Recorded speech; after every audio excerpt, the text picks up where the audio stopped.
后文明时代，神明擂台降临地球，各国之人以通过觉醒守护灵的方式参战。这是各国实力的比拼，胜者统治世界，败者沦为奴隶。拥有神话底蕴的西方诸国，陆续觉醒最高等级的守护灵——神明。而本有着绚烂文明的大夏，却早已神魂断层，纵有群魔之力，也没能觉醒一位神明。大夏对战东瀛，第8回合，东瀛胜。请大夏选手注意，当前大夏已经连败8场，如果再败1场，大夏将会永久成为东瀛的奴隶国。太好了，没有觉醒神明的国家只配成为奴隶。我叫江燕，穿越到神明擂台降临的后文明时代，但此时的大夏只觉醒几位低级的帝王守护灵，国运岌岌可危。今天的比赛结束，明天第1场交战双方依旧是大夏对战东瀛。东瀛的出战者是始祖之神天照。所有人立刻前往英灵殿，翻阅古迹，不惜一切代价查出神像真名，唤醒神像，觉醒神明。大夏所有出土的神明石像都在这里了，只需用手按住石像，虔诚地说出神明事迹，唤出神的真名，便能觉醒神明。同学们，大夏的未来就托付在你们身上了。怪不得大夏的守护灵少之又少。大夏文化断层，古籍缺失，别说神话诸神，就是古代历史，对这个时代的人来说，也完全就是陌生的存在。江燕，快来一起查资料吧，由于我们的时间不多了。我不用查资料，这个时代的人不认识诸神，但我不一样。3清4御，5老6死，尽管还有部分神明石像尚未出土，但这些也已经足够了。同学，你刚才说什么？我说这些神明我认识。江哥，都这个时候了，你就别开玩笑了。没有人认识大夏众神，我们今天但凡能从这么多残缺的古籍中成功唤醒一位神明，那已经是大夏之幸了。别管江燕了，时间紧迫，我们继续查资料吧。从谁开始觉醒？明天第1场交战双方依旧是大夏对战东瀛，东瀛的出战者是太阳女神天照。天照区区倭国伪神，也配称始祖？今天我就让世人见识见识，什么才是真正的始祖之神。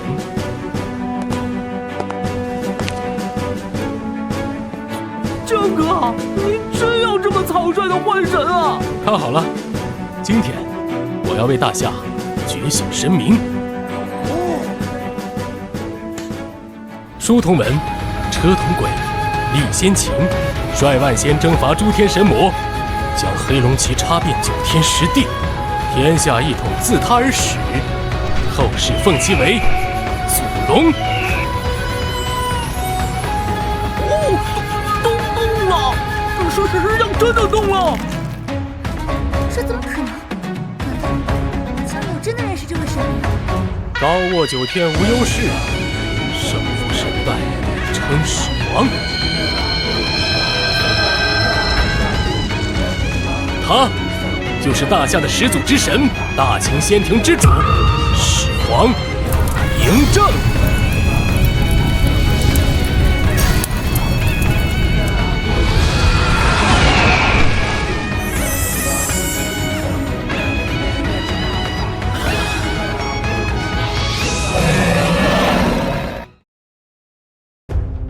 霸王项羽是帝王级守护灵，实力最为顶尖的存在，却仍被神明一招秒杀，双方的差距太大了。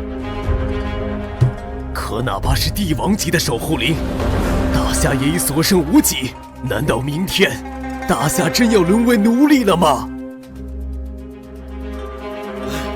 只剩下1天的时间了，我再不觉醒神明，明天擂台开启，将会是大夏覆灭的序幕。我担心的是，东瀛连这1天的时间，恐怕也未必会留给我们。你是说终极对决？终极对决，一旦申请成功，比赛无需延迟到第2天，而是当天加场，一战定输赢，输的一方，举国上下都要沦为胜方的奴隶。李老，不好了！说，东瀛向神明擂台申请与大夏的终极对决，并且已经获得了擂台允许。你说什么？终极对决将在1个小时后准时开始。面对东瀛神明天照，我们帝王级的领卷者参战必输。若不出战，时间一到，神明擂台也会自动判定为大夏输。怎么样都是输。东瀛这群杂碎，就是欺我大夏无神，没有对等的守护灵，与他们抗衡，1个小时，天要亡我大夏呀！为什么明明大夏拥有最为璀璨的神话，却偏偏要让我们神话断层？难道大夏王国真就是天意吗？老子不甘心啊！人乃始皇嬴政，执掌上古先秦，统御9天10地，上者万物，又不是你，这是神明。难道我们大夏又新神觉醒了？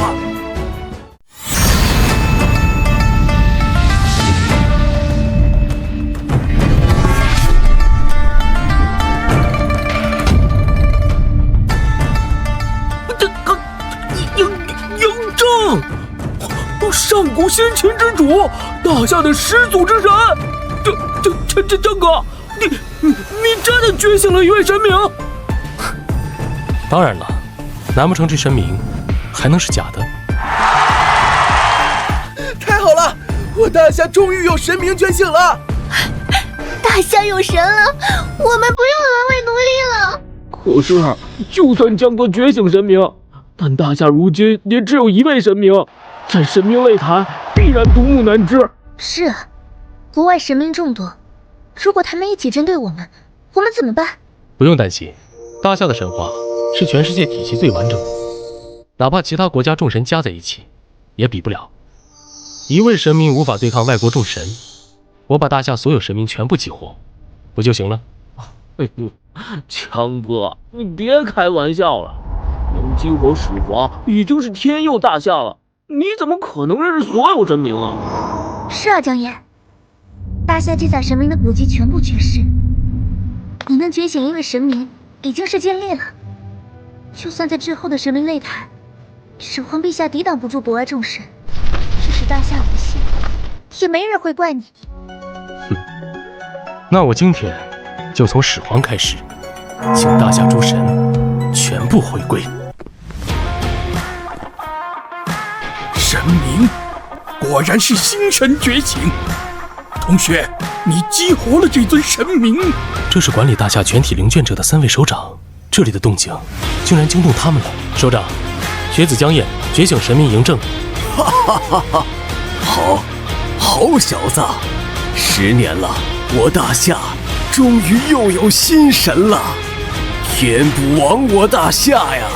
江燕同学，事情紧迫，我就不跟你客套了。就在不久前，东瀛为了彻底击溃我大夏，已向神明擂台申请了终极对决。终极对决，双方动用最强武力，一战定国运。还有半个小时，终极对决就要开始。大夏若无人出战，将不战而败。如今举国上下，只有你能抗衡东瀛的神卷者与神明天照。江燕同学，我们恳请你代表大夏出战。请代表大夏出战。能为国而战，是我辈之幸。终极对决即将开始，来不及觉醒其他神明了。也罢，既然东瀛这么迫不及待要自取灭亡，那我自当如他们所愿。欢迎回到神明擂台。今日加赛的特殊情况，想必各位也都知道了，就是东瀛申请了与大夏的终极对决。这一战，大夏输定了。看来东瀛就是吃准了稳赢大夏，才会冒险申请终极对决。双方都有同等级的守护灵才是冒险。现在大夏神明陨落，这场战斗将会是东瀛单方面的碾压。等终极对决结束，大夏就要举国沦为奴隶了。东瀛的出战者是神眷者伊藤拓海，他觉醒的神明是始祖之神天照，而大夏的出战者是……这怎么可能？不必介绍了，介绍一个将死之人，纯粹是浪费时间。不管大夏出战的是什么蝼蚁，在我这位神眷者面前，都只有被碾碎的份儿。没错，不要再浪费时间了，终极对决快开始吧！我已经迫不及待想看到大夏人向我们下跪的样子了！哼，该死的东瀛鬼，你真以为你们能稳赢吗？当然，你们的神明已经陨落，剩下的守护灵不过是一群废物罢了，拿什么抵抗天照大神？我劝你们还是识相点儿，直接跪下当奴隶吧！哼，一群蠢货，还不知道大夏激活了始皇帝陛下，希望终极对决之后还能这么得意忘形。大夏的灵眷者怎么还不上场？不会是知道打不过我，吓破胆子不敢参战了吧？既然如此，那就直接公布结果吧。大夏输了。很遗憾，伊藤拓海阁下，大夏的出战者并不是灵眷者，而是一位神眷者。什么？事情变得有意思起来了。来自大夏的神眷者姜岩，该你登场了。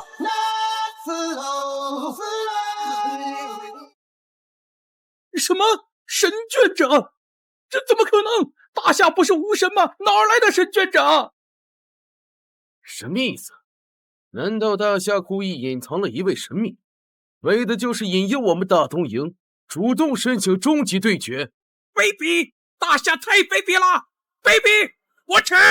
裁判，大夏违规了，他们事先隐藏神明，这是对神明擂台的欺骗。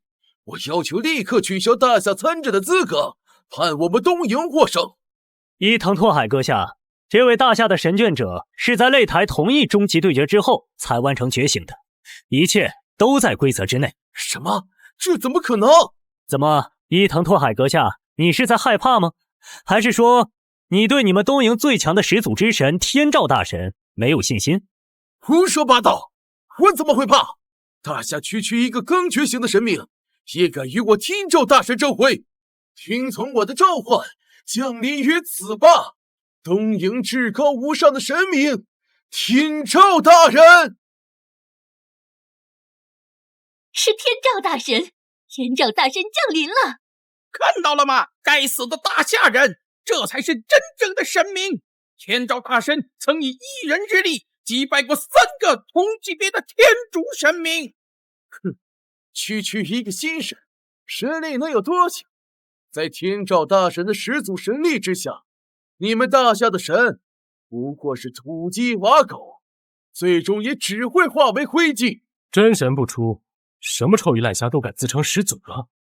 也罢，今天就让你们见识见识，什么才是真正的始祖之神。恭请始皇嬴政。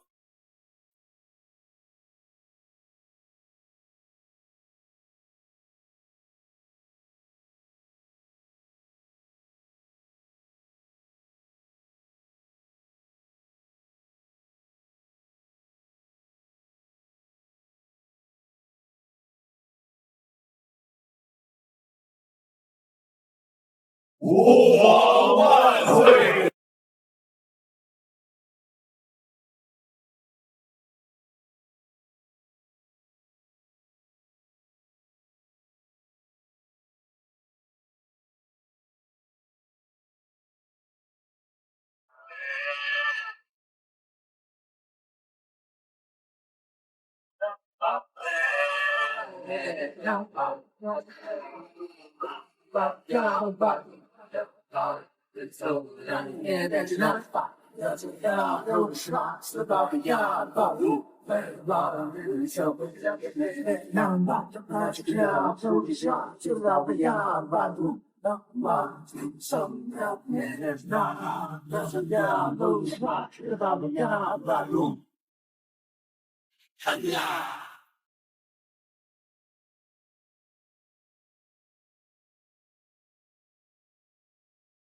如此说来，大夏的这位新神嬴政也是一位始祖之神，太精彩了！来自2个不同神话体系的始祖之神的对决，到底谁是胜者？天照大神，天照大神，始皇陛下，始皇陛下！终极对决正式开始。此战关乎大夏国运，始皇陛下一定要赢啊！只论单打独斗，我大夏神明绝不弱于外神。我相信始皇陛下一定会赢，而你们这群自大的蠢货，申请终极对决的下场就是自取灭亡！狂妄的小子，等大夏成为我们的奴隶，我会第一个杀了你。还有你，竟敢对天照大人不敬！此战过后，我会亲手将你铸成石像，永跪在天照大人神庙之前，给他赎罪忏悔。至于你们这个垃圾神明，也将在天照大人的手中神魂俱灭，永世不得超生。说完了。他好像根本没有把天照大神放在眼里。狂妄，太狂妄了！天照大神请降下神法，撕碎这个不知天高地厚的大夏神卷长。区区蝼蚁，不知敬畏本神，自当诛灭。至于大夏神明，吾是东方唯一始祖之神，而伪冒始祖之宵小，也配与吾抗衡。今日既是你的觉醒日，也是你的陨落时。太聒噪了！尔等伪神，今日必将陨落。请始皇陛下为大夏诛此伪神。普天之下，莫非王土，率土之滨，皆是王臣。朕重临世界之日，剑锋所指，尔等逆臣，皆当陨落。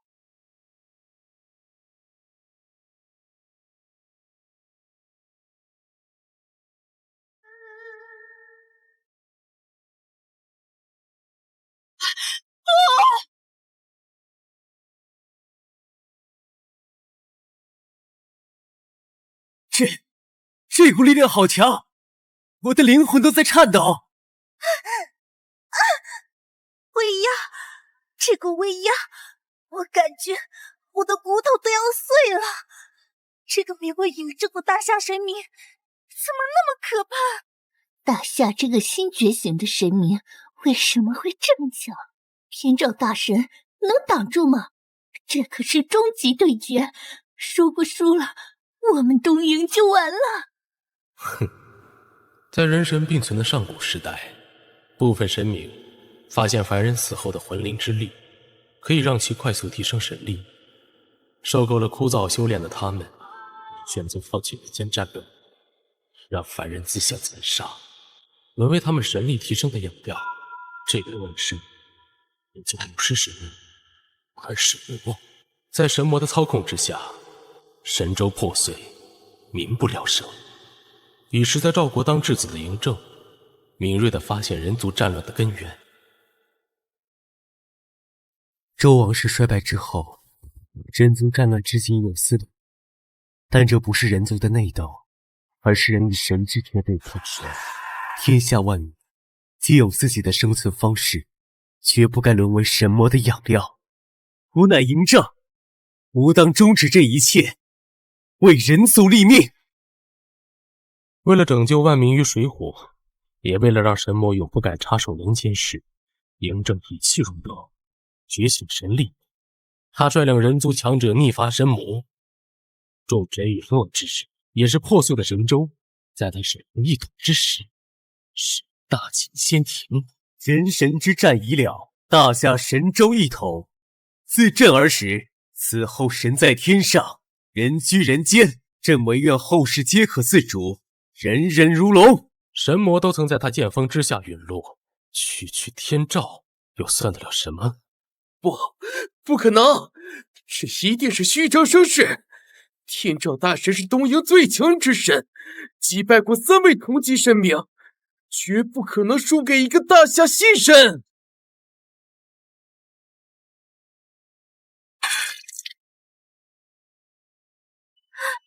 赢了！狮王陛下赢了！这场终极对决，大夏赢了！太好了！我就知道，单打独斗的情况下，天照绝对不可能是始皇陛下的对手。怎么可能？那可是天照大神呐！怎么可能会输给大夏的垃圾神？不，这不可能！天照大人，请你快动用神力，杀死眼前这个伪冒始祖之名的外神！省省吧，你们这位所谓的神明天照，现在已经神力枯竭，连站的力气都没有了。什么？哼，伪神终究是伪神，在真正的始祖之神面前，连一个回合都撑不住。不可能，这绝对不可能！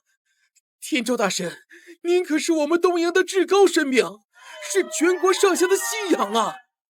你快站起来，杀了他们！我不甘心啊！这就是你的遗言了吗？如果是的话，那你可以去死了。等等，首相阁下，天照大人已无力再战，这场终极对决结果已出。天照大人虽然没能赢下比赛，但他毕竟是我大东瀛的信仰神明，绝不能陨落于此啊！是啊，首相大人，我们认输吧。现在认输也不至于让天照大神陨落。这场终极决斗，我东瀛国认输了。对，我也不打了，我认。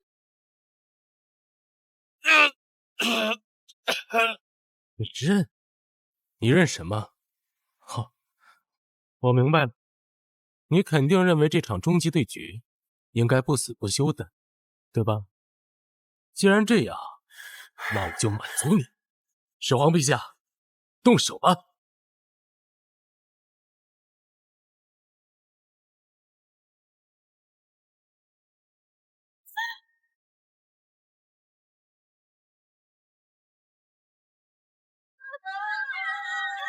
天照大人死了！该死的大夏人！我们已经要认输了，你竟然还投下杀手，击杀我国人民，你太卑鄙无耻了！我抗议！我国选手分明已经要投降了，但是大夏的选手依然动手击杀天照大神，这是违反规则。没错，大夏神眷者违反规定，恶意击杀我方神明，希望神明擂台还给我方一个公道，将此战结果判定为大夏输。对呀，判定大夏输。真不好意思，你们的这位参赛者可没有亲自认输，所以我只好让你们的垃圾神去死。该死的大夏神眷者，该死的大夏神明！早晚有一天，我要杀了你这个混蛋！哎，手下败将，还想着杀我江哥？哼，还是先想想你们自己怎么收场吧。没错，按照终极对决的规则，输掉的一方将沦为胜方的奴隶。从今天开始，东瀛的国土、资源、财富，甚至人力，都将归我大夏掌控。而这一切都是江夜为我们迎来的，是始皇陛下为我们迎来的，还是大夏的英雄？山本首相，准备好签字吧。哼，行，我绝不同意让东瀛成为大夏的奴隶。哼，怎么，山本一郎，你们是想违反神明擂台的规则不成？违反规则的下场，可是整个国家被直接抹除，比沦为奴隶要惨上几十倍。我当然不敢违反规则，但规则也规定了，终极对决的输方若不甘心沦为奴隶国，还有最后一个机会，那就是申请众神裁决。众神裁决？众神裁决，这是神明擂台给予终极对决败方的最后一道保障。若败方不愿意举国沦为奴隶，则可以向交战双方之外的其他所有国家寻求帮助。由他们投票决定败方的命运。同意败方沦为奴隶，投赞成票；不同意则投反对票。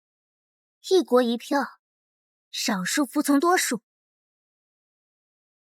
后文明时代，诸多小国早已在神战中灭亡，现存在至今的国家只剩下了7个，分别是拥有大夏神话的大夏、东瀛神话的东瀛、天竺神话的天竺、希腊神话的美利坚，以及北欧神话由英吉利、法兰西、德意志3个国家组成的欧联邦。这场众神裁决，除了交战双方，还剩5个国家，一共5票。这5票决定着东瀛的命运。威廉先生，各位手下，如果东瀛沦为大夏的奴隶，只是让大夏国力提升，你们得不到一点好处，我相信这是诸位不愿意看到的。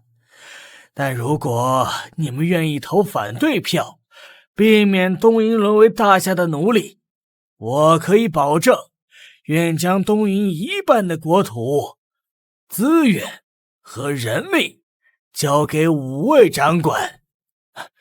拜托了。啊？什么？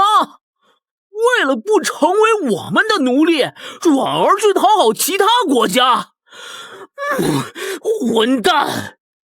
既然东瀛申请众神裁决，那么现在东瀛的命运将掌握在美利坚、英吉利、法兰西、德意志以及天竺5国手中，请5位首相做出你们的选择。山本首相，你真愿意将一半国家交给我们？神明擂台见证，我敢反悔吗？好，各位，这是我大夏与东瀛之间的对决，希望你们不要插手，还请即刻终止众神裁决。虽说这是你们2国之间的较量，但既然东瀛不想成为你们的奴隶，那我们也不能坐视不管。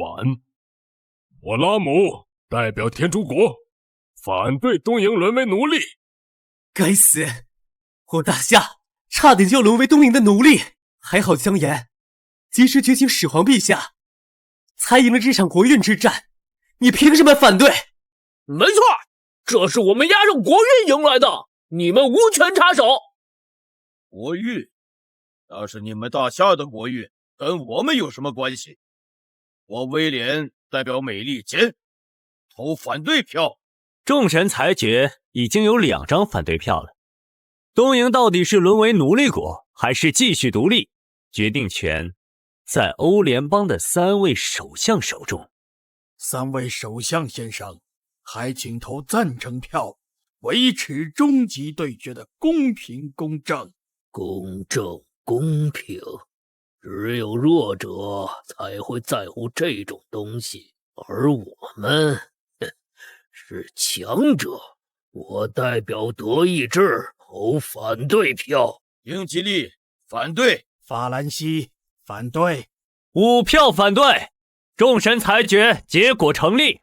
很遗憾，大夏虽然赢得终极对决，但东瀛也不会沦为你们的奴隶国。混蛋！你们怎么能这样？你们就是在公然针对我们大夏！是又怎么样？你们大夏如今只有1位神明，就算针对你们，你们也只能受着。再敢叫嚣，我们不介意联手起来，先将你们大夏的唯一神明击杀，让你们大夏成为我们的奴隶国。是啊，大夏神明太少了，1位始皇陛下不可能对抗国外众神，就算不服这场众神裁决又能如何？我们太弱了呀！姜岩，就算你能侥幸觉醒神明，赢了这场终极对决又能怎样？到头来还不是一场空。大夏只有1位神明，这就是你们联手针对的理由。是又如何？你不甘心？弱者有什么资格不甘心？没错，就因为你们太弱了，所以哪怕你赢了终极对决，也必须按照我们的意愿行事。弱者在强者面前，只能顺从，没有反对的资格。江燕，别说了，众神裁决的结果不可更改，我们不认也得认。希望你们都能记住今天的耻辱。李老，我这个人最受不得辱，有仇当场就要报。什么？自神明擂台降临，大夏因神明稀少，被师内刻得处在耻辱之中。我既然来了，那就要改变这个结果。今日大夏赢得终极对决，东瀛就必须成为大夏的奴隶，这是不容置疑、不可更改的结果。谁敢反对，打到谁服为止。江哥，狂妄！大夏的神眷者一敢口出狂言，是想要与众神为敌吗？众神？西方众神在我眼中不过是土鸡瓦狗，与之为敌又当如何？既然投了反对票，那就要付出代价。就从你们天竺开始吧。啊，他想干什么？我大夏神眷者江燕在此向神明擂台申请，与天竺国展开终极对决。你说什么？你要与我们天竺国展开终极对决？我没听错吧？这个大夏神眷者要与天竺国终极对决，他疯了吧？他知道自己在做什么吗？一天2场终极对决，怎么敢的？江哥，你千万不要冲动啊，这太冒险了。是啊，江燕，和东瀛的终极对决，我们已经赢了。就算没有拿到东瀛的掌控权也没关系，犯不着跟他们几个国家置气。啊！大夏神眷者，你确定要向天竺国发起终极对决吗？我确定。等等，江燕，不要冲动。终极对决有规定，已经参加过的神明不允许重复出战。我大夏如今只有始皇陛下一位神，已经无法承担第2场终极对决了。啊，无法重复出战，还有这种规定？原来是个连规则都不懂的蠢货！你不会真以为赢了一个小小的东瀛，就有资格挑战我伟大的天竺国吧？我天竺国的神明可比东瀛的垃圾神强大100倍。不过，既然你这只蝼蚁主动找死，那么我天竺国接受终极对决。既然天竺国应战，那么我宣布……等一下，裁判先生，我大夏的神眷者只是一时冲动，此话不能作数。我申请撤销终极对决。啊，撤销？还是头一次见撤销终极对决的。我还以为大夏人多有骨气呢，没想到只是虚张声势，真是丢人现眼。混蛋！很遗憾，根据神明擂台至高无上的规则，一旦挑战被接受，终极对决即刻成立，不可撤销。不可撤销了吗？怎么办啊？嬴政陛下无法重复出战，这场终极对决还能让谁来出战啊？完了，我们恐怕输定了。没事儿，能赢下东瀛已经够了。这一战就算赢不了天竺，我们也让全世界见识到了大夏神明的威力。怎么都一副愁眉苦脸的样子？谁告诉你们我们输定了？我既然敢申请终极对决，自然就有必胜的把握。谁又告诉你们我大夏只有一位神明？你什么意思？嬴政陛下不能重复出战，我便再为大夏觉醒第2尊神明，甚至更多。哼，你以为神明是什么容易激活的东西吗？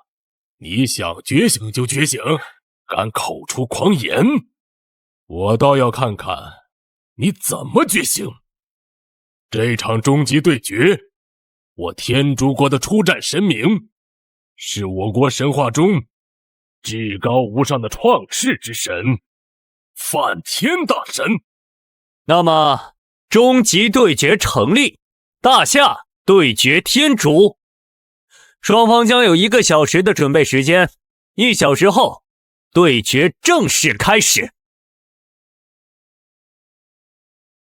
江哥，梵天可是天竺神话中的3大主神之一，是造物与创造的神明。我们大夏有同等级别的神吗？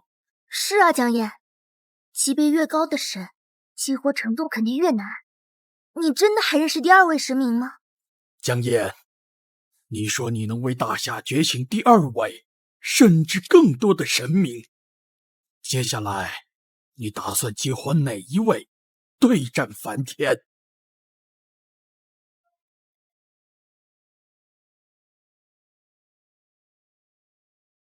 江哥，你是要激活这位神明吗？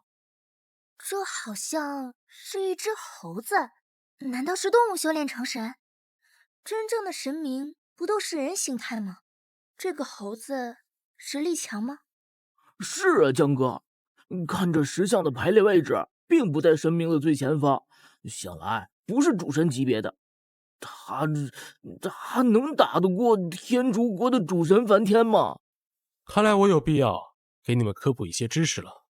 在遥远的上古时代，只有大夏这片土地上孕育出了文明，有人族薪火相承，也有神明诞生。而那个时候的其他国家只不过是极其蛮荒与落后的部落，连文明都没有，更别说神明。而国外如今那些所谓的神明，要么是大夏正统神明瞧不上的天神后裔，要么就是仿照大夏神明凝聚神格，但又没有学到精髓。别看这些神的名号噱头十足，但在实力方面根本就不够看。什么？这么说，国外之神根本不配与大夏神明比肩？所以嬴政陛下说，普天之下或非王土，率土之多即是王臣。在我大夏正统神明面前，国外诸神只配俯首称臣。怪不得，我就说大夏明明拥有那么多神明，为何会神话断层？原来是太久远，太古老了。也正是因为大夏正神不出，才会让国外那些偏神伪神放肆。啊，那江烨，这尊神明他到底是？女娲补天石落处，灵明石猴孕育时，大品天仙速长生，八卦炉中炼不朽。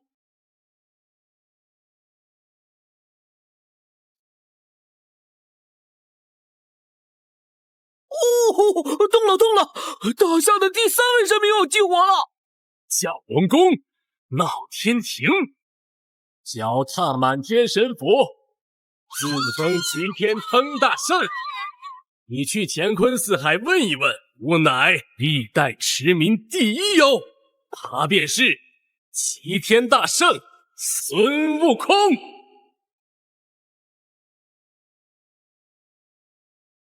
俺老孙来也！齐天大圣，历代驰名第1妖。齐天大圣孙悟空，我大夏又一位神明觉醒了。自从神明擂台降临这么多年，没想到今天1天之内就接连觉醒了2位神明。太好了，有了齐天大圣，我们就不怕接下来这场与天竺国的终极对决了。居然又激活了1位神明，江烨，你太厉害了！1个小时快到了，终极对决即将开始，我们也该被神明擂台了。没想到1天之内竟会接连发生2场终极对决。此次的对决双方分别是大夏与天竺。接下来有请天竺国的出战者神眷者库马尔，他觉醒的神明是创世之神梵天。而大夏的出战者依旧是神眷者江燕，但不可思议的是，他在短短的1个小时之内，竟然觉醒了第2位神明。什么？那个该死的大夏神眷者觉醒了第2个神明？这怎么可能？不是说大夏神话断层了吗？为什么他能在1天之内接连觉醒2位神明？现在，请江燕觉醒的第2位神明齐天大圣孙悟空显露真身。齐天与天同期，好大的口气！这个齐天大圣，难不成又是一位和始皇帝同级别的神明？如果真是这样，天竺有可能会输啊！大圣，请现身。什么？这所谓的齐天大圣，竟然是一只猴子！哈哈哈！一只猴子，这就是你们大夏的底牌？江燕，我还以为你又觉醒了什么恐怖的神，没想到竟然是只猴子。你不会指望这只猴子打败我们的创世神梵天吧？我劝你们还是别比了，现在跪下认输，当我们的奴隶国吧。希望待会儿你们的伪神被大圣击杀之后，还能这么嚣张。不自量力的大夏人，我现在就让你和这只猴子见识见识真正的神明权威。梵天大神，请降临吧！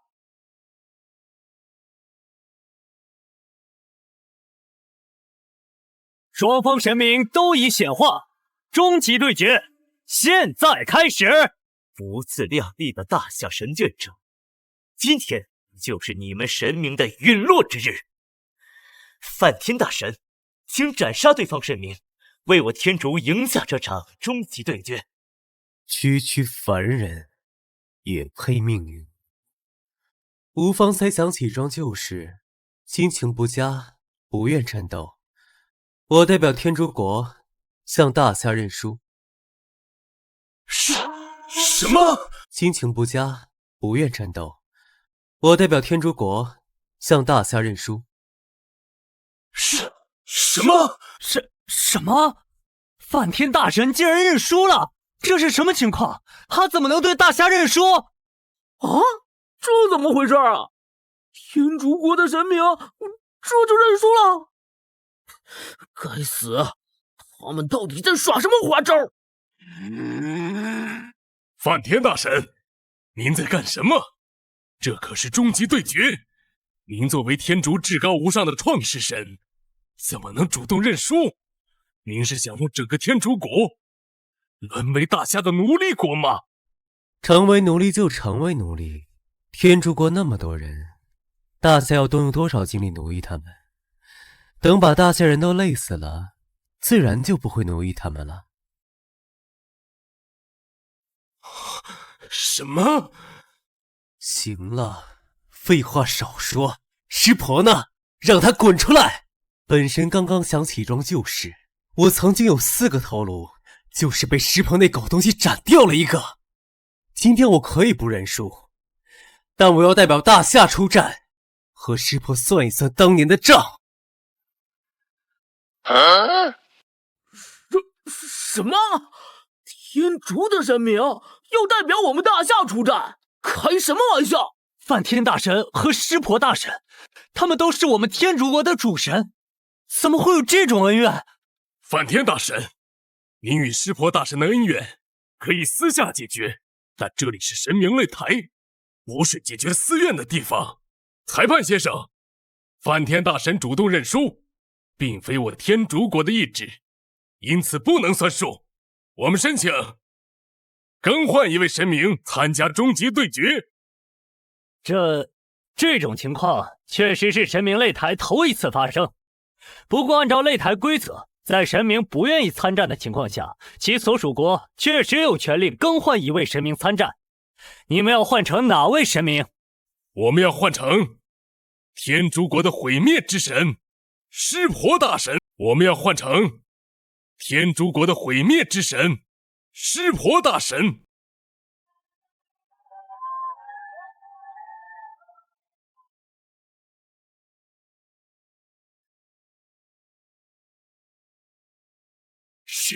湿婆大神，我们天竺神话中的最强神明。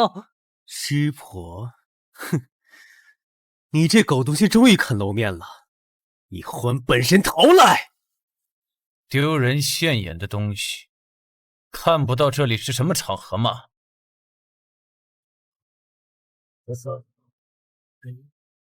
怎么可能？湿婆，你怎么会这么强？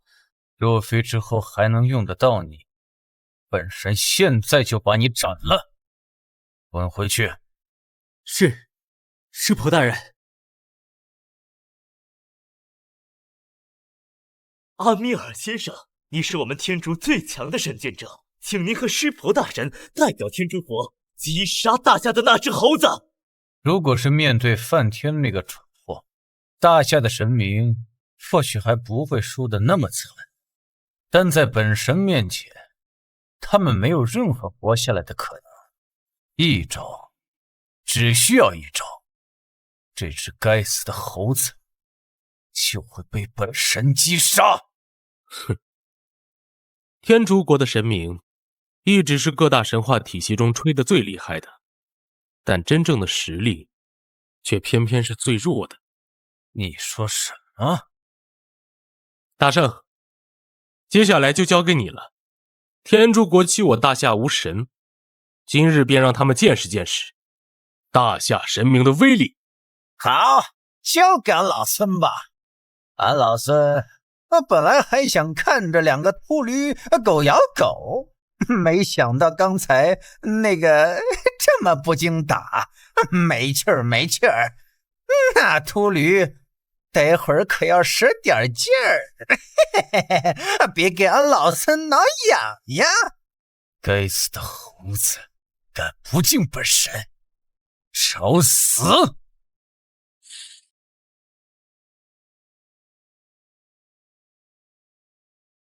死的猴子，敢不敬本神，找死！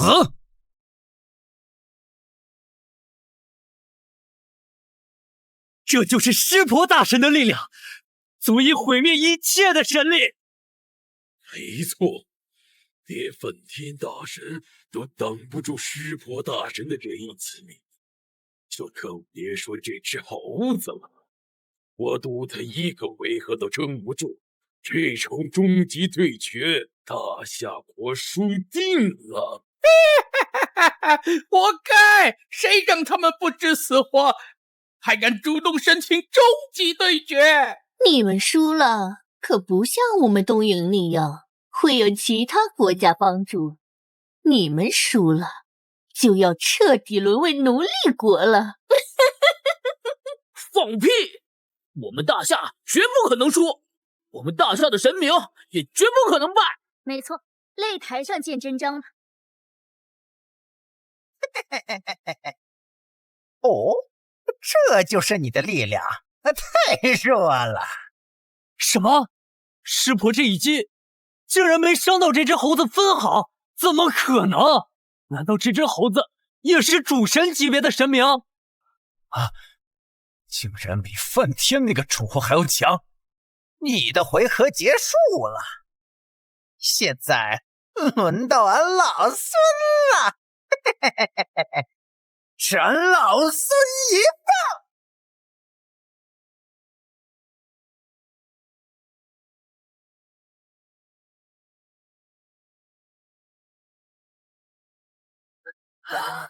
是俺老孙一棒！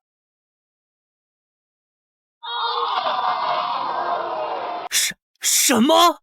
湿婆大神的武器竟然被一棒打碎了！怎么可能？那可是能连战千柱神、无与伦比的神兵运气呀！嘿嘿嘿嘿，再来！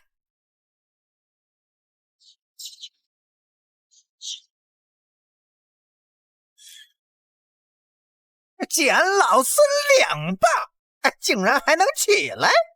你这秃驴倒是有点本领，再来！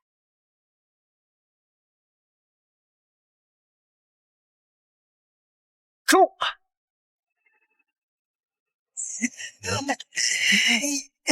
该死的猴子！我承认，你的神力超出了我的意料，但这场终极对决也该结束了。这是坦陀罗，是湿婆大神的坦陀罗之舞。湿婆大神又认真了，他又动用真正的神力了。在天竺国的上古时代，有数千柱神明存在，以拥有实力的强神为中心，形成群神割据、天神乱舞的混乱局面。在很长的一段时间，天竺都没有出现统一神界的领袖神明。而在当时的偏远地区，住着默默无闻的一柱神明，他最大的爱好就是跳舞。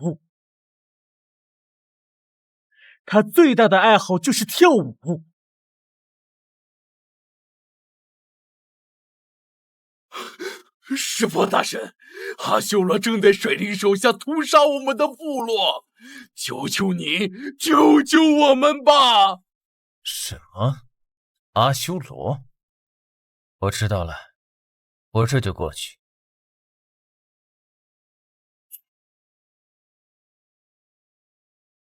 哈哈哈哈哈！统治这个部落的首领是谁？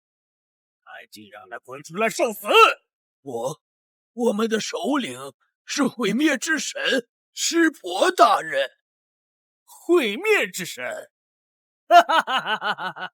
一听这个名号，就是个不入流的低等神明。但就在那天，神力在数千柱神里也能排得上前列的阿修罗，却遭到了毁灭之神湿婆的碾压。阿修罗败了，湿婆击败阿修罗的消息传了出去，其他诸神这才意识到，在神界的偏远之地，竟还藏着这么一位实力恐怖的毁灭之神。于是，实力靠前的那些神明坐不住了，都想要打败湿婆。然而，我只是想安安静静的跳舞，你们为什么非要打扰我呢？随着湿婆接连打败众神，终于引起了天竺最强神明，被数千诸神奉为众神之王的雷神因陀罗的关注。那一天，天竺神界爆发了最强神明之战。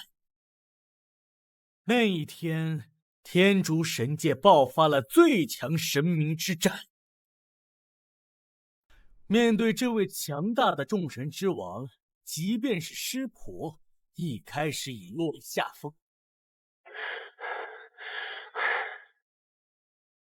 湿婆，你能从一个偏远地区的神，一步步走到数千诸神的顶端，虽然最终还是过不了无这一关，但也已经很了不起。所有神明不知道的是，湿婆最强的能力不是战斗，而是跳舞。湿婆的舞蹈名为坦陀罗之舞，这不只是单纯的舞蹈，更是天地运行的结构。通过旋转和跳跃，展现万物生灭的规律，同时也能发现其他生灵的弱点。这是湿婆最强神器——他心通。因陀罗，我看到了你的弱点，这一战该分出胜负了。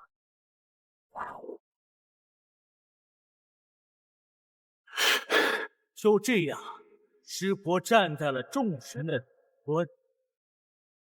湿婆！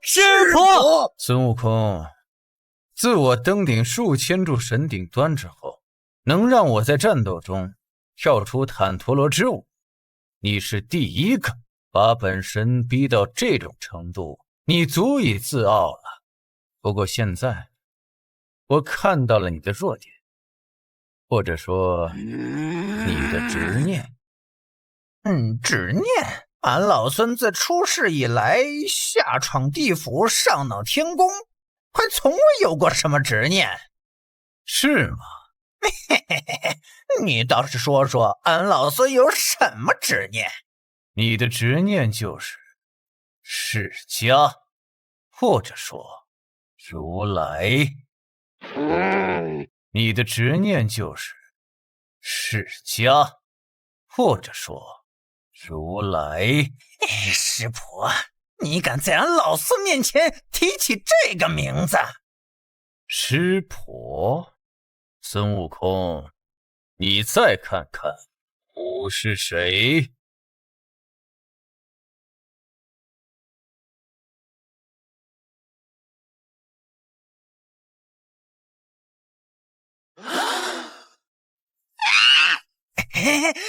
如来！怎么回事？大圣遇到这个佛陀，为什么会变得这么暴躁？哦，师伯说他是大圣的执念，看来在上古时期，双方曾结下过恩怨。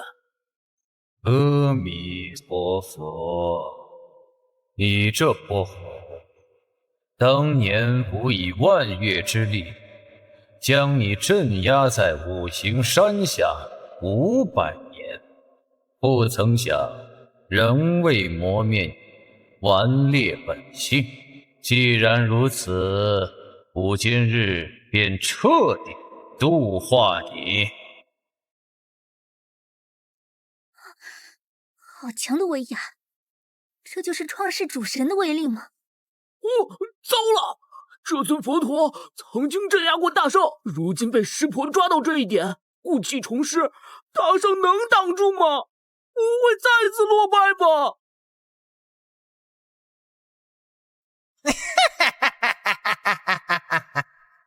好一个心魔，好一个执念！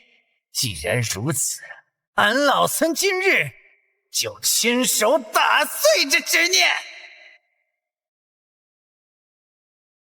给我碎！俺老孙今日就亲手打碎这执念！给我碎！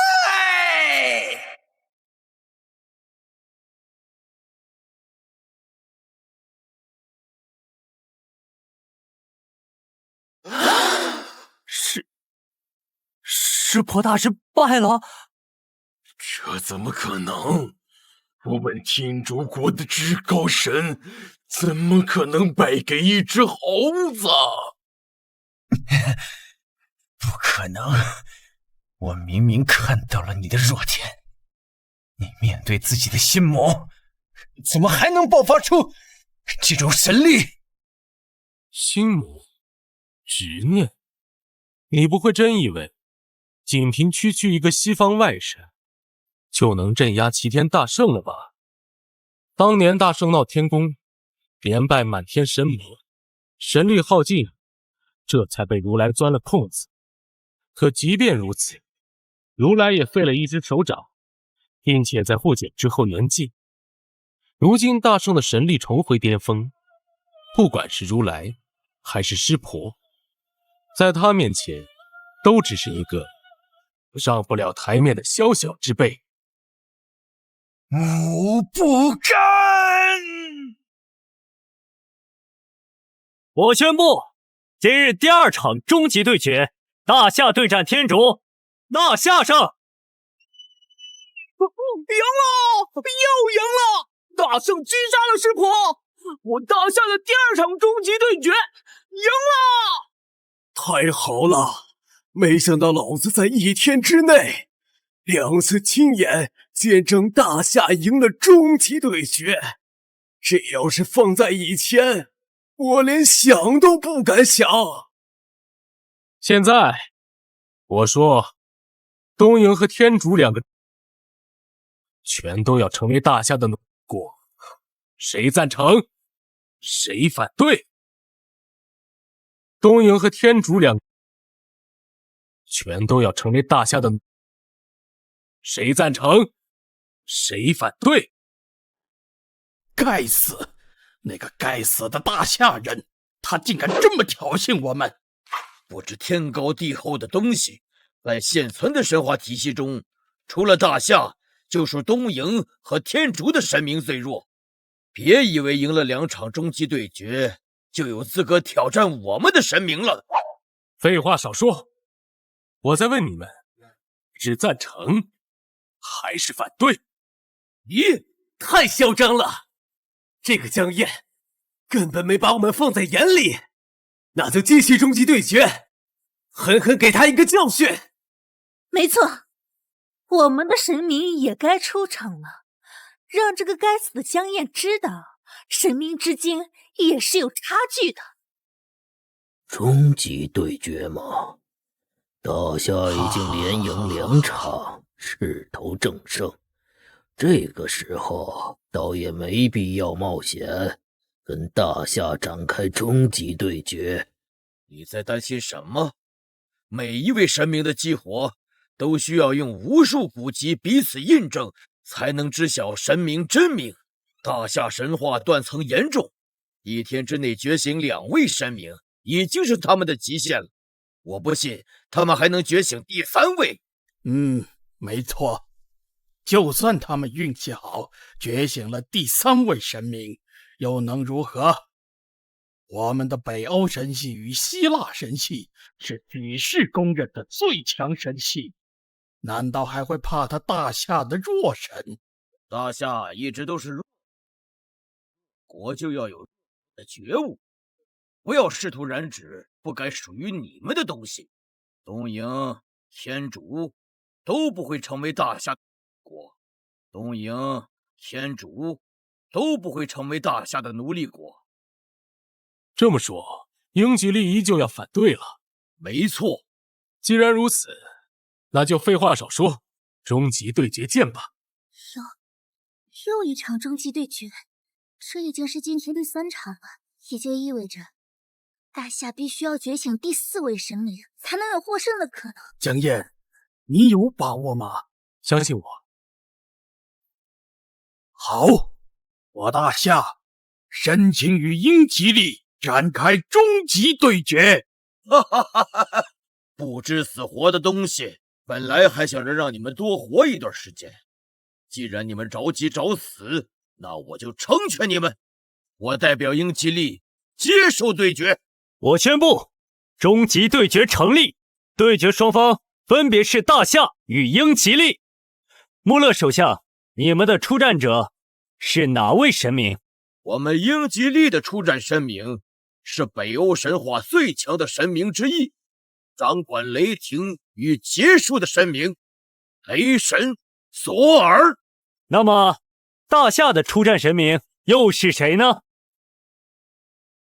江哥，穆勒那个老家伙说的没错，北欧神明确实很强，在神明擂台上面对其他神系都是胜多输少。至于雷神索尔，实力更是仅次于神王奥丁，他出手的次数虽然不多，但曾经秒杀了与湿婆同级别的神明毗湿奴。是啊，江燕，雷神索尔的实力可不是天照、湿婆这种神明能相提并论的。你真有把握获胜吗？你忘了我说过什么？西方众神不过是一群土鸡瓦狗，上不了台面。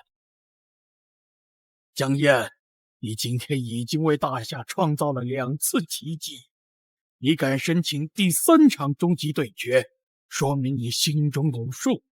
接下来，你打算激活谁去迎战雷神索尔？既然索尔号称掌管雷霆与结束，那我就像一位应劫而生的神。既然索尔号称掌管雷霆与结束，那我就像一位应劫而生的神。应劫而生？一粒尘可填海，一株草斩尽日月星辰，弹指间天翻地覆。一粒尘可填海，一根草斩尽日月星辰，这是何等恐怖的伟力啊！这位神明究竟是谁啊？少年出大荒，战尽四方敌。荒古时代，他曾征战9天10地，平定黑暗动乱，一剑劈开万古，古今未来皆在。他就是黄仙帝10号。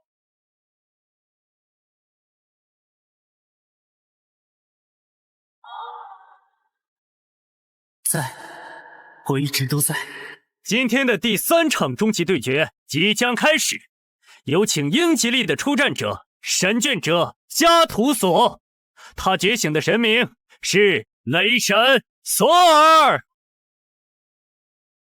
而大夏的出战者依旧是神卷者蒋燕，但这次他又觉醒了第3位神明黄仙帝10号。请黄仙帝现身。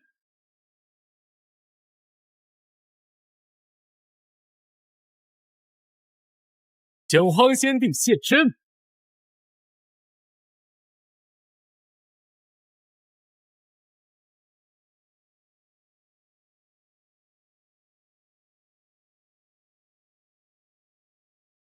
什么？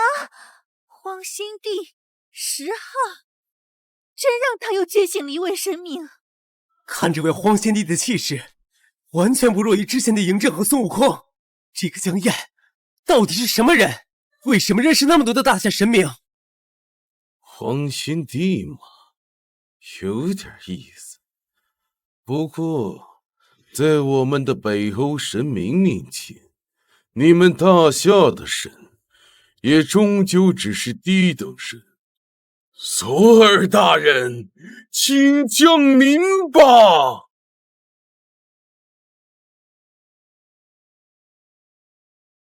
索尔大人，此战不仅关乎大英国运，更要向世人展现北欧神系的强大。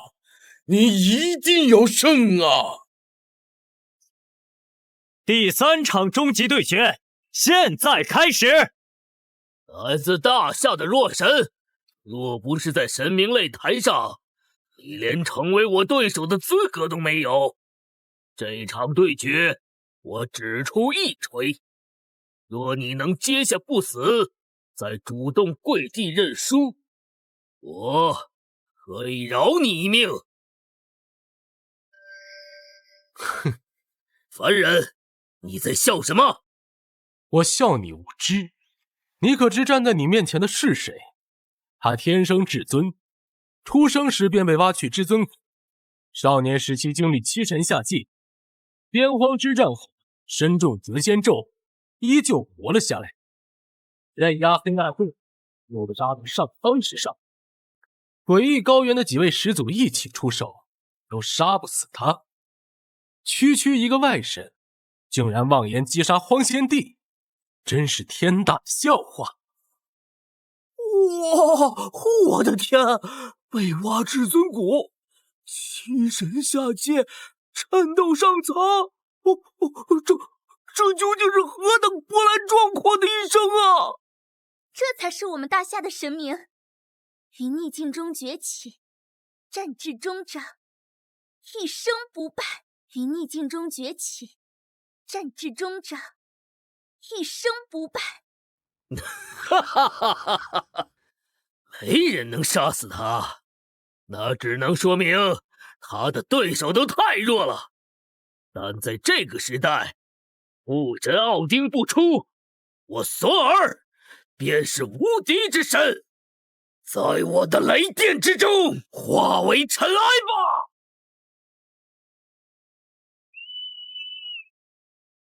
结束了，没有谁能挡住索尔大人的这一锤。要不是有神力规则的束缚，连神明擂台都承受不住，那个什么黄仙帝必将灰飞烟灭。黄仙帝败了吗？不可能！大夏的神明单打独斗，绝不弱于外神。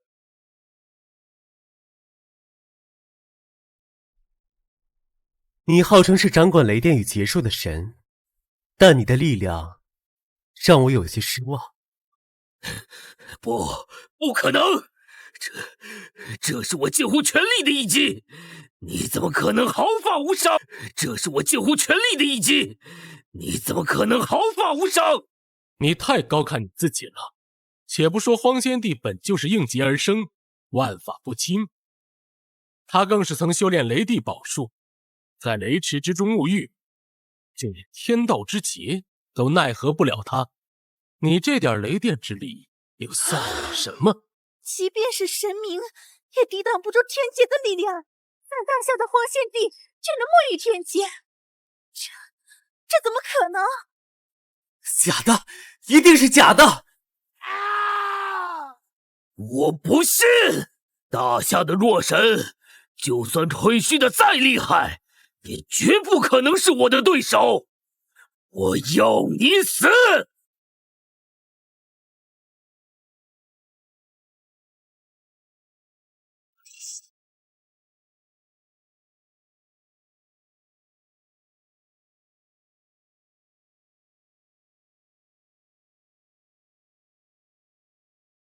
大人在蓄力，难道他要用出那一招了？世人只知雷神之锤威力无穷，却不知索尔大人最强的一招，曾拯救了整个阿斯加德。众神国度的阿斯加德，在高墙的围绕下，抵挡住了来自巨人之国的多次进攻。但是有一年，冰霜巨人却突然加强攻势，派出了史无前例的100位巨人大军。100个，整整100个巨人，我们能挡住吗？一定可以！为了伟大的阿斯加德，为了我们的家园，挡住他们！为了伟大的阿斯加德，为了我们的家园，挡住他们！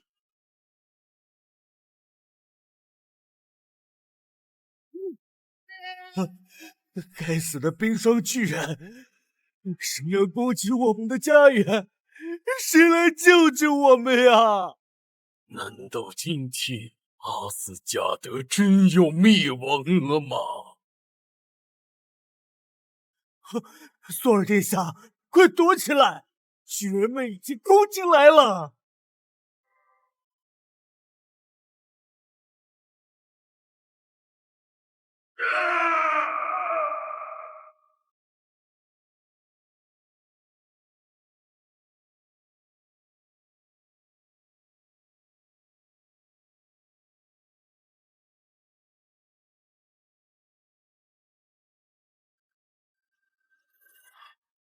而这一招，就是索尔大人的终极绝技——诸神黄昏。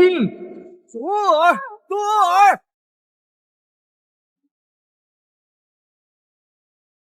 能迫使我使用全力，且死在我的最强神技之下，这是你这一生最大的荣耀。记住，这一招叫做诸神黄昏。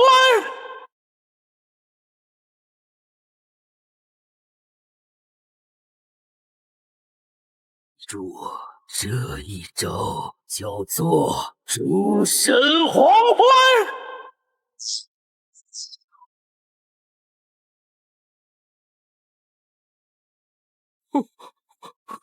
这一招的威力比湿婆与天照的攻击强了不止一个档次啊！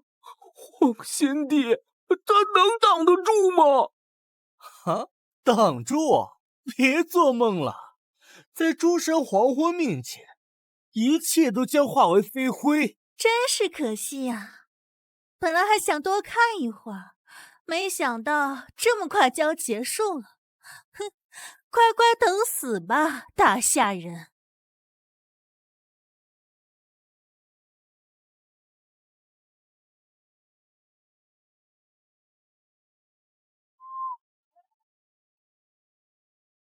不可能！这可是索尔大人的最强神技，他怎么可能轻而易举的接下？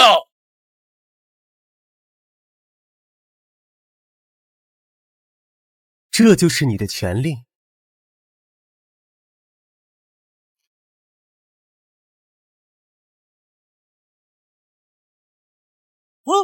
什么？雷神之锤？对了，什么？雷神之锤？对了！我看到了什么？雷神之锤被捏碎了！徒手捏碎神器，黄仙帝的强大远远超出了我们的想象。这怎么可能？雷神之锤蕴吸星大地的力量，是北欧神话中至高无上的神器，它怎么可能就这么被捏碎了？不可能！我这一招诸神黄昏，曾经击杀过100个冰霜巨人。武真奥丁不出的情况下，这就是最无敌的神技。你无敌？谁再称无敌？哪个敢言不败？帝洛时代都不见有。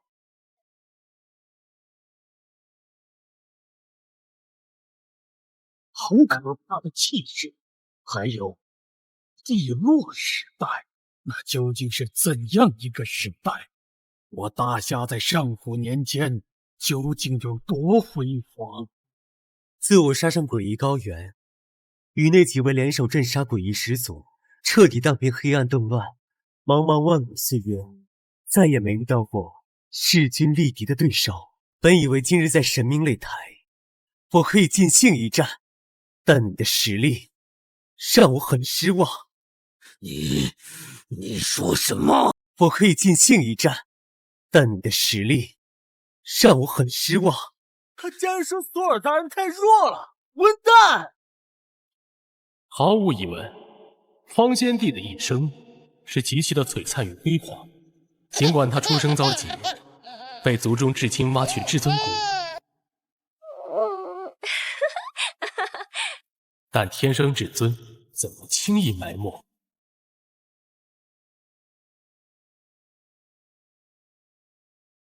感觉怎么样？喝饱了啊，慢点喝。你说我们今天进山打猎，又给你弄了一罐凶兽奶回来，泡完药浴再喂给你喝。药浴和兽奶锤炼了他的肉身，助他在修道初期就突破自身极限，单臂一晃便有10万金子。自此之后，荒仙帝的一生都在挑战自身极限，后来更是开辟出另一个适合人为的修行体系，璀璨至极，万有灵一。他这一生都在战斗，而他的名字也从震动9天10地，压得所有人畏羞时还不请侯。高原之上终极一战，打到诸事成虚，连斩数位诡异始祖，无愧于天地之名。高原之上终极一战，打到诸事成虚，连斩数位诡异始祖，无愧于天地之名。如果你的实力仅止于此，那么今日这一战也就到此为止了。你敢小看我，小看阿斯加德的荣耀！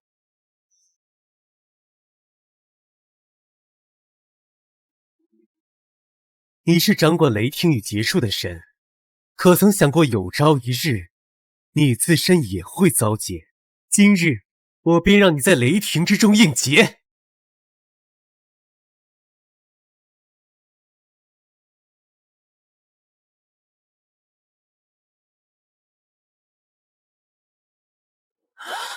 那是什么东西？哦，铡刀！哦，这是一件神器，荒天地的神器！开！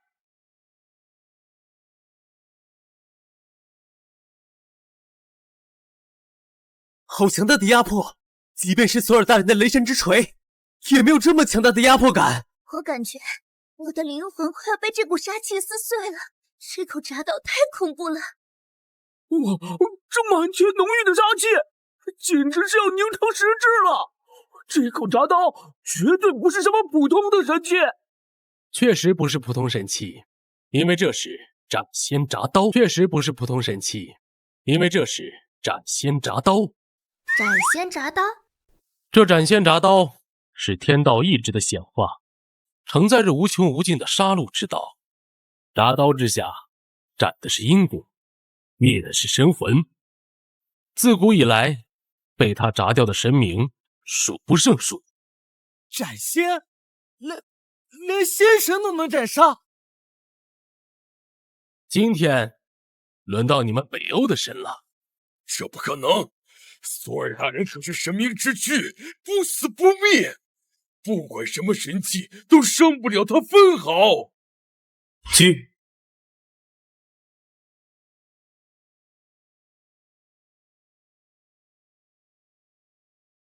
天哪，索尔大人，他动不了了！天道法则之下，以你的神力，根本撼动不了分毫。此刻，硬结吧，斩！我恐怖的杀气，索尔大人能挡住这一刀吧？我恐怖的杀气，索尔大人能挡住这一刀吗？索尔大人没事，那口该死的斩仙铡刀根本杀不死我们的神明。索尔，我就知道索尔大人是无敌的。什么斩仙铡刀，不过是虚张声势。哼，故弄玄虚，我还以为有多厉害，结果连索尔大人的一根头发都伤不到。你们大夏的神明太弱了。哼哼哼，你笑什么？你对我做了什么？为什么我的神力正在消失？甚至连我的神格也在被剥离！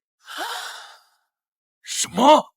因为这一刀斩掉的是你所有过去，你的过去已经不存在了。那么，你此刻的神力、神格，自然而然也会消失。什么？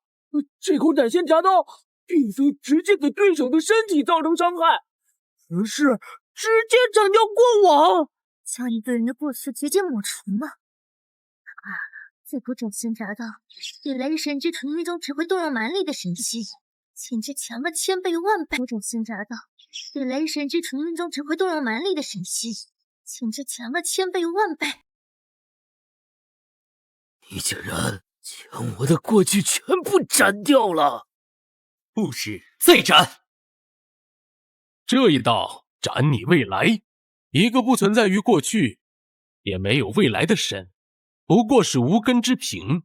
第三刀斩下，你的现在也会被彻底斩掉。到时候你不仅会死，还会彻底湮灭在这片古史之中，古今未来都没有你存在的任何痕迹。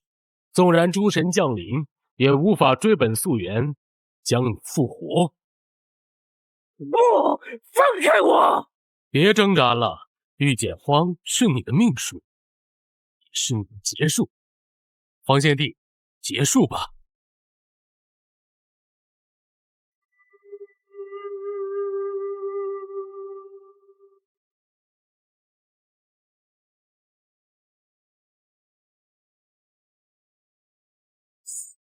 死了，波尔死了，死了，波尔死了。我宣布，今日第3场终极对决，大夏对战英吉利，大夏胜。耶！太好了，黄献帝赢了！第3场终极对决，胜方依旧是大夏，我们又赢了！索尔大人可是我们北欧神系的主神之一，怎么会死在大夏神明手里？这下我们损失大了。而且这个该死的大夏神明还斩断了索尔的过去、现在、未来，这简直就是虐杀！他们是想杀人诛心呐！该死！两位，现在不是说这个的时候，这可是终极对决呀！按照规则，索尔输了，英吉利也要成为大夏的。嘿嘿，没错，按照神明擂台的规则，英吉利作为终极对决的败方，也要成为大夏的。放屁！英吉利号称日不落帝国，荣耀了几万年，能给你们大夏的？你们休想！我们绝不答应！醒醒吧，你们的神明都已经战败了，得彻底抹除。还抱着昔日的荣耀不放啊？还日不落，一群输不起吧？还抱着昔日的荣耀不放啊？还日不落，一群输不起吧？哼，没错，我们本来只想让东瀛当，是你们不识好歹，欺负我们大夏神明太少，非要横插一脚。如今沦落到做奴隶的下场，都是你们咎由自取。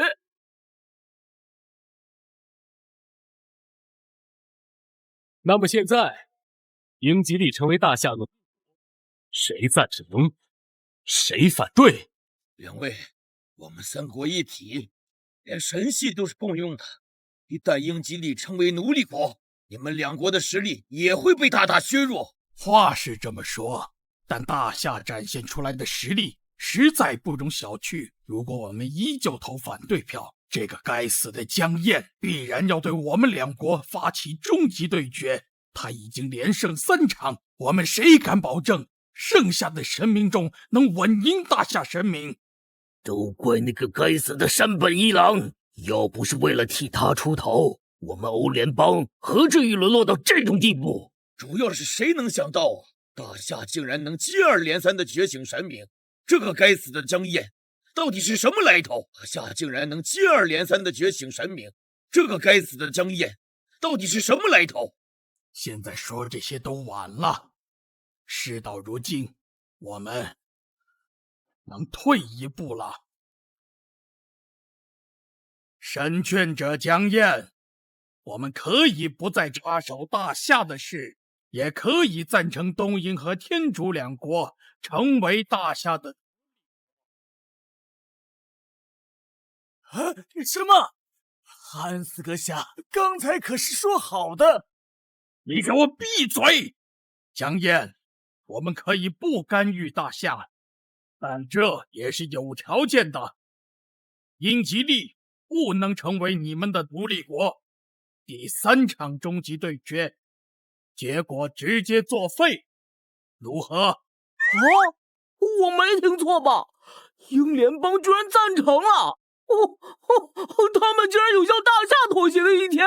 那是因为他们忌惮了江燕接连觉醒了3位神明，让他们见识到了我们大夏神明实力。太好了，欧北神话神明擂台的时代过去了，我们大夏终于有实力立足了。江燕阁下，你的意思呢？哼，你算什么东西？也配谈条件？你说什么？我说，东瀛、天竺、英吉利，全都要成为大夏的，一个都不能少。至于你们是赞成还是反对，我根本不在乎，因为我刚才就说过，谁反对，我就打到谁服。我没听错吧？江哥，他竟然没答应英联邦的条件。为什么要答应？东瀛和天竺成为大夏的，本就是江燕为我们迎来的权益，凭什么他们反对了，还不用付出代价？哎呀，话是这么说，可是欧联邦还拥有10几位神明呢。江哥觉醒3位大夏神明，这恐怕已经是极限了。再打下去，恐怕……不会的，我相信江燕。既然他不愿意妥协，那他就一定还能觉醒其他神明。大夏的神权者，你别不知好歹！江燕，我们不再干预大夏的事，是觉得没必要继续纠缠下去，而不是罢了你。既然如此，那废话少说。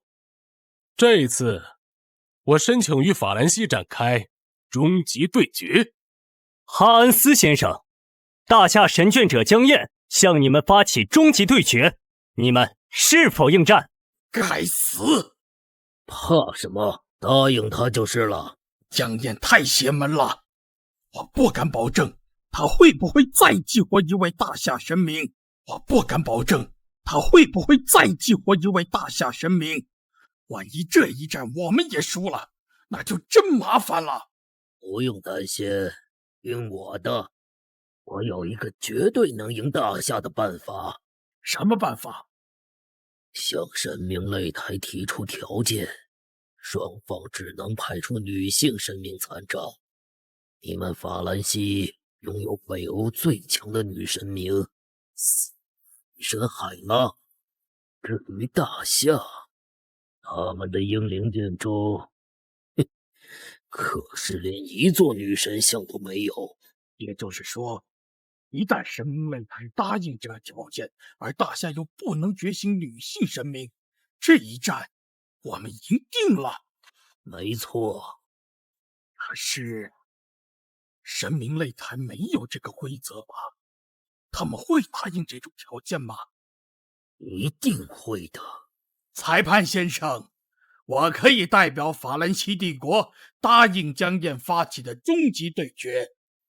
不过我有一个条件，那就是双方必须都选用女性神明参战。哦，什么？女性神明？我们大夏没有女神像啊，很可能神话中就没有女性神明。哪怕江哥认识大夏众神，也觉醒不了女性神明啊！哎呦，这还怎么打呀？可能神话中就没有女性神明，哪怕江哥认识大夏众神，也觉醒不了女性神明啊！无耻！终极对决根本没有这条规则，他们这是在耍赖！神明擂台不能答应，不能答应，不能答应！鉴于大夏已经连胜3场，神明擂台幕后的大人们经过商议，决定增加一条新的对决规则，即从现在开始，被挑战的国家有权提出一个合理的诉求。而哈恩斯先生提出女神对决女神的条件被判定为合理。什么？临场改规则？这摆明了就是在针对我们大夏！该死，连神明擂台都没有公平可言吗？裁判先生，我大夏英灵殿内并无女性神明，我们不认可这条新规。神明擂台不该答应法兰西的条件。很抱歉，这是几位大人共同决定的。该死！不仅其他国家针对我们，连神明擂台都在偏袒外国，凭什么？我明白了。如果江燕一直连胜下去，其他国家都要成为大夏的奴隶国，到时候神明擂台就发挥不出作用了，所以他们才会想尽办法阻止。混蛋！神明擂台就发挥不出作用了，所以他们才会想尽办法阻止。混蛋！江燕先生，如果你同意哈恩斯先生的条件，终极对决即刻成立；如果不同意，则申请失败。大夏根本没有女性神明，这怎么打呀？江哥，算了吧，这场终极对决我们真的打不了。回来吧，江燕，你已经做得足够好了，这就怂了。江燕，刚才你不是很嚣张吗？谁反对就要打服谁。你倒是同意我的条件，跟我们法兰西的神明来一场终极对决吧。就是，你刚才的嚣张劲呢？呀，别怂啊！混蛋！但凡我们有一位女性神明，你们也不敢这么嚣张。那谁让你们没有女性神明呢？啊！江燕，刚才给你脸你不要，那就怪不得我了。我们依旧反对东瀛和天竺成为大夏的奴隶国。你虽然连胜3场终极对决，但你们大夏也什么都得不到。哼，看来你们还是不服。哼，看来你们还是不服。既然这样，我答应你们的条件，以大夏女神明对战北欧女神明。啊？什么？我没听错吧？他居然答应了！江哥，我们没有女性神明，你别冲动啊！他简直疯了！大夏根本没有女神，难道要召唤一个低级守护灵去对抗死亡女神海拉吗？哼，简直是找死！强燕，我真不知道该说你狂妄，还是说你愚蠢。大夏没有女性神明，这一战你们输定了。准备好迎接你们的末日吧！谁说大夏没有女神明？别再痴心妄想了，全世界都知道，你们大夏的英灵殿里连一尊女神像都没有。没有神像作为媒介，你如何觉醒？如何激活神明？无知！还要做什么？不对，他这是不对，他这是在沟通时间长河。天哪，他正在试图请神！请神？没有任何媒介，凭空将神明请来吗？江燕子，他能做到吗？后文明时代，众神早已不显于世，但他们却永远存在于时间长河之中。从盘古开天到黄亮节，再到帝洛时代，到乱古纪元、荒古纪元，最终来到后文明时代。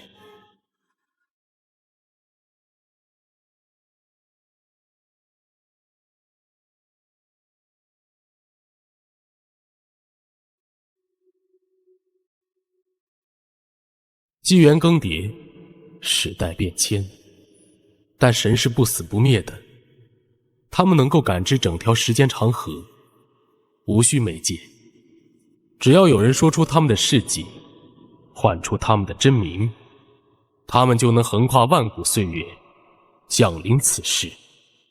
这便是请神，能横跨万古岁月，降临此世。这便不可能！在这个文明断层的时代，能通过媒介激活神明已经极其困难。大夏更是神话断层，诸神的事迹早已湮灭在历史中。江燕怎么可能从时间长河里精准无误地把想请的神明请来？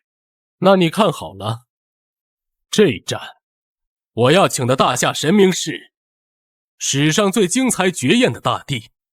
史上第一个后天转化而成的混沌体，古来最有才情的女子，古今第一狠人，自创分天魔功，一剑荡平禁区，不为成仙，只为在红尘中等哥哥归来。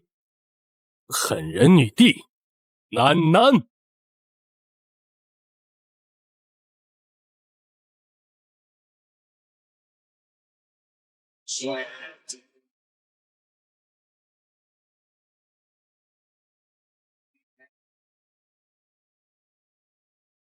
何人唤我真名？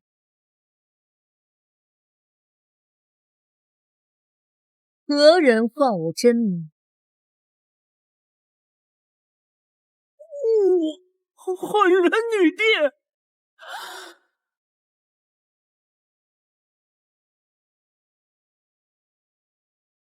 江燕，他真的请神成功了，这怎么可能？上古某个时代的绝世人物，他这是跨越了整条时间长河，在与江哥对话啊！江哥竟然真的成功沟通了一位女性神明，史上最精彩绝艳的大地，我来最有才情的女子，古今第一狠人，谁还敢说我大夏没有女性神明？可是请神终究与通过石像觉醒神明不同，这位狠人女帝，她愿意为大夏出战吗？女帝，我今日唤你真名，是为了……无需多言，我的神识已经感知到了一切。那便请女帝君临此世，为大夏一战。我不会离开这个时代，我说过，我要在红尘中等哥哥回来。什么情况？这位大夏神明似乎并不想降临在神明擂台。这么说，狠人女帝拒绝为大夏出战了？江燕，就算大夏有女仙神明，又能如何？你费了这么大的劲请神，结果还不是一点用没有？你费了这么大的劲请神，结果还不是一点用没有？什么？狠人女帝不会为大夏出战吗？完了，该怎么办啊？我只说真身不至，却没说不会出手。后世之人，难得还有人记得我的名字。既然你唤我，我便为你出手一次。对方的神明在哪？让他出来，我只出一招。什么意思？真身不至，从无尽岁月之前出手，无视时间跨度，跟现在的对手交锋，这也行？该死！他完全不把我们的死亡之神放在眼里。别浪费时间了，你们要出战的神眷者呢？该登场了。没想到真让他请神成功了，该死！我们现在怎么办？像典型的这位恶人女帝气息太恐怖了，海拉真能是他的对手吗？事到如今还能怎么样？不让海拉大人出战，难不成就这样认输吗？让法兰西也成为大夏的奴隶国吗？我当然不想。其实你也不用担心，狠人女帝自己都说了，真身不会降临在神明擂台，而且只出一招。我不相信我们伟大的死亡女神连他一招都接不住。我不相信我们伟大的死亡女神连他一招都接不住。没错，而且这一招还横跨了时间长河。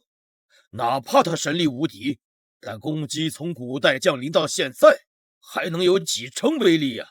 恐怕早就被时间长河冲刷磨灭了。好，出战还有可能赢，但认输就真的输了。佐拉公爵，哈恩斯先生，请您吩咐。你是海拉大人的神眷者，这场终极对决就由你出战，务必要为了国家赢下这场胜利。请您放心，在我们伟大的海拉女神面前，大夏神明不管谁来都不可能打赢。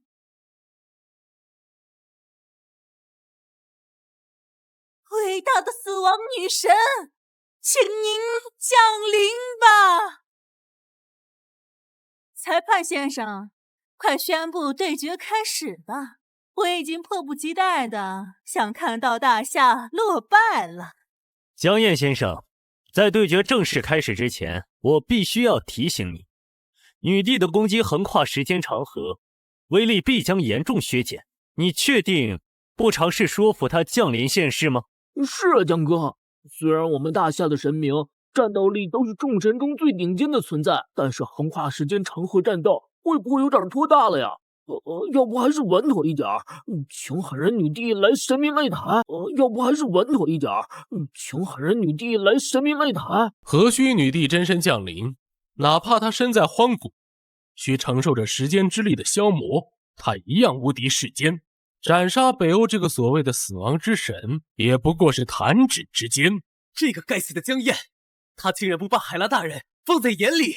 狂妄，太狂妄了！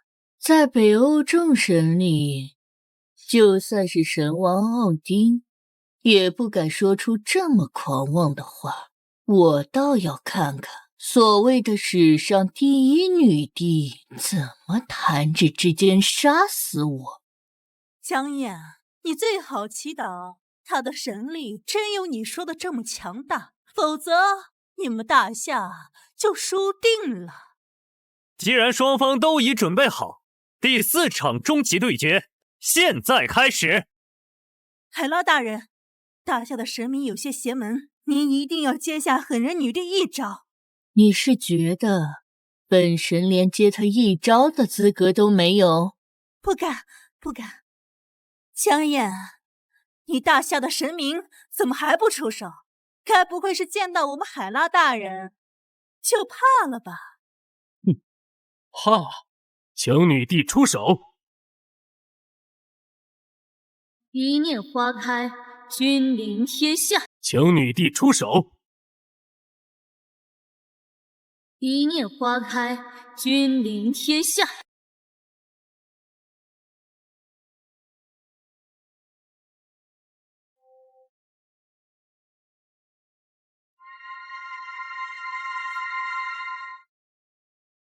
斩！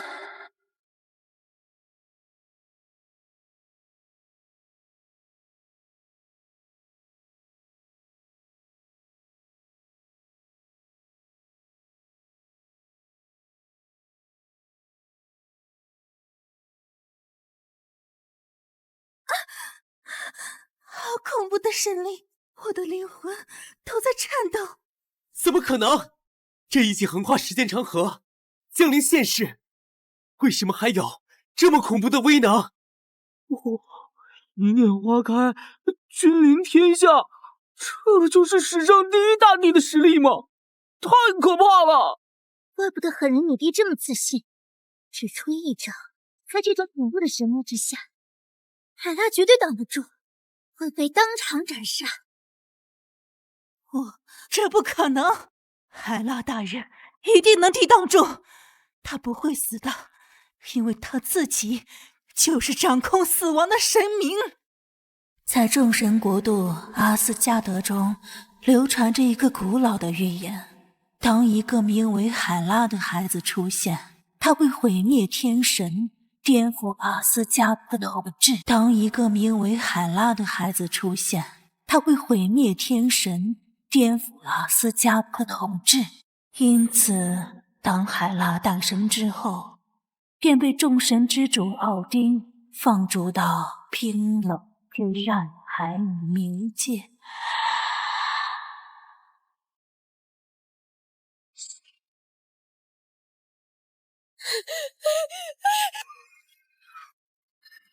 奥丁的本意是让海拉在无穷无尽的恐惧之中被亡魂彻底吞噬，从世间抹去。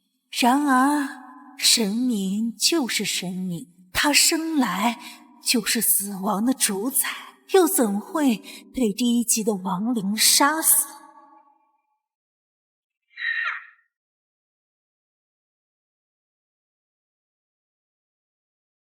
从那天起，他逐渐在冥界站稳脚跟。他斩杀与他为敌的冥界旧神，征服了这片死亡国度。但海拉心里明白，自己所有痛苦根源是奥丁。奥丁容不下他，他与奥丁之间必有一战。奥丁容不下他，他与奥丁之间必有一战。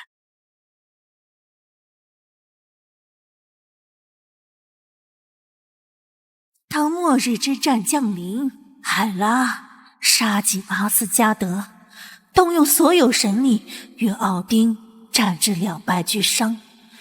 为了维护阿斯加德最后的统治，奥丁不得不与他签订停战契约，将整个冥界划给他作为神国。从此，海拉便是冥界唯一的主宰，掌管世间的死亡、疾病与衰老。他的实力在北欧众神之中仅次于神王奥丁。海拉大人是能让奥丁低头神明，他不会死，一定不会死。我是掌管死亡的神明，是统治海姆冥界的主宰。想杀我，这不可能！